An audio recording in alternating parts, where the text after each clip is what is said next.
Paul's second letter to the Corinthians, chapter 9. Now concerning the ministering to the saints, it is superfluous for me to write to you. For I know your willingness, about which I boast of you to the Macedonians, that Achaia was ready a year ago, and your zeal has stirred up the majority. Yet I have sent the brethren, lest our boasting of you should be in vain in this respect, that, as I said, you may be ready, lest if some Macedonians come with me and find you unprepared, we, not to mention you, should be ashamed of this confident boasting.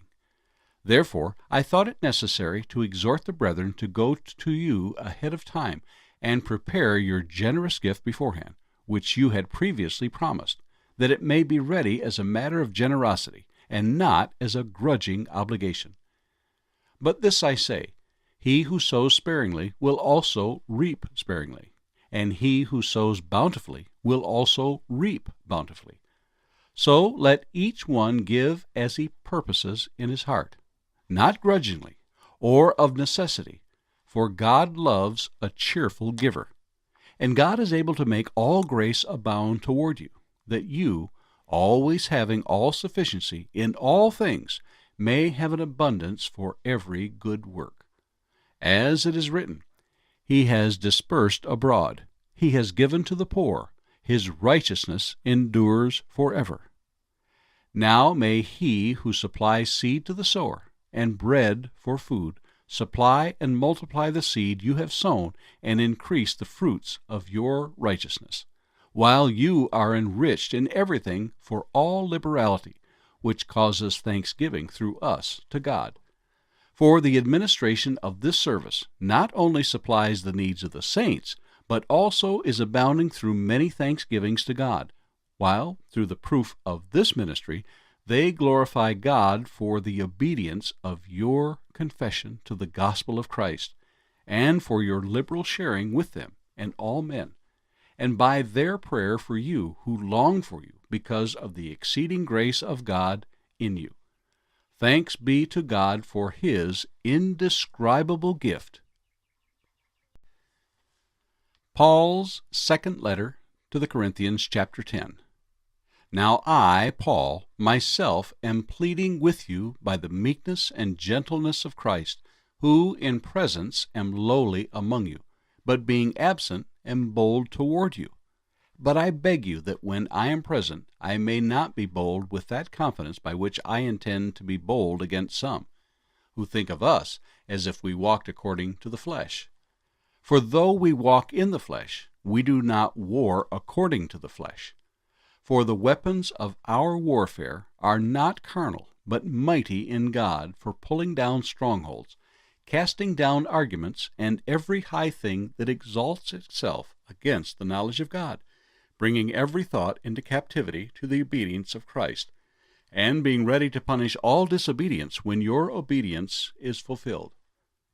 Do you look at things according to the outward appearance?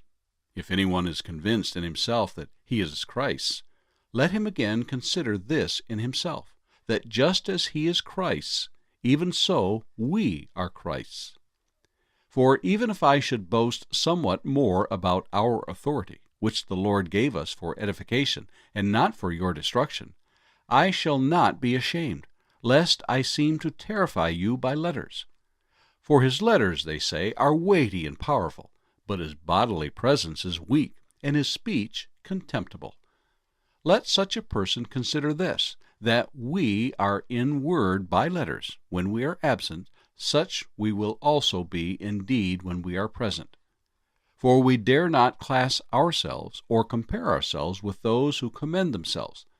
But they, measuring themselves by themselves, and comparing themselves among themselves, are not wise. We, however, will not boast beyond measure, but within the limits of the sphere which God appointed us, a sphere which especially includes you. For we are not overextending ourselves, as though our authority did not extend to you. For it was to you that we came with the gospel of Christ, not boasting of things beyond measure, that is, in other men's labors, but having hope that as your faith is increased, we shall be greatly enlarged by you in our sphere, to preach the gospel in the regions beyond you, and not to boast in another man's sphere of accomplishment. But he who glories, let him glory in the Lord. For not he who commends himself is approved, but whom the Lord commends. The Book of Job, chapter 14. Man who is born of woman is of few days and full of trouble. He comes forth like a flower and fades away. He flees like a shadow and does not continue. And do you open your eyes on such a one, and bring me to judgment with yourself? Who can bring a clean thing out of an unclean? No one. Since his days are determined, the number of his months is with you. You have appointed his limits, so that he cannot pass. Look away from him that he may rest, till, like a hired man, he finishes his day. For there is hope for a tree, if it is cut down, that it will sprout again, and that its tender shoots will not cease. Though its root may grow old in the earth, and its stump may die in the ground, yet at the scent of water it will bud and bring forth branches like a plant. But man dies and is laid away.